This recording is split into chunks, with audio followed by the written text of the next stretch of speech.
La raison d'être de CapCare, c'est fondamentalement de permettre aux personnes qui sont en situation de soins ou en situation d'accompagnement, et donc qui sont dans un certain état de fragilité ou de vulnérabilité, de se sentir réellement entendues, comprises et soutenues par les professionnels qui les accompagnent, et qu'elles se sentent aussi en capacité de développer leur pouvoir d'agir.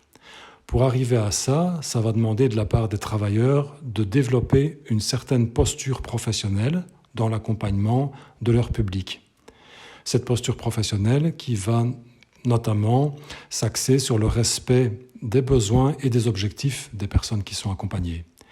Pour que les travailleurs puissent aller dans ce sens-là, il est important que l'équipe dans laquelle ils s'intègrent soit cohérente et cohésive, pour que chaque professionnel se sente soutenu par ses collègues et pour que l'ensemble des collègues aillent dans la même direction, partagent les mêmes valeurs et partagent une vision commune du travail à réaliser et de la posture à adopter vis-à-vis de leur public. Pour que l'équipe se sente suffisamment à l'aise, il est important qu'elle soit managée de manière participative, c'est-à-dire que le manager puisse entendre quels sont les besoins présents dans l'équipe et qu'il puisse en tenir compte, pour que l'équipe se sente le mieux possible, pour qu'elle fonctionne dans un cadre qui est sécurisant et qui est bienveillant.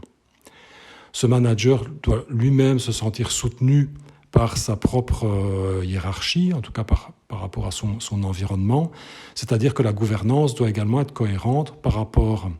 au type de management qui est privilégié et par rapport aux projets et aux objectifs des services et des équipes.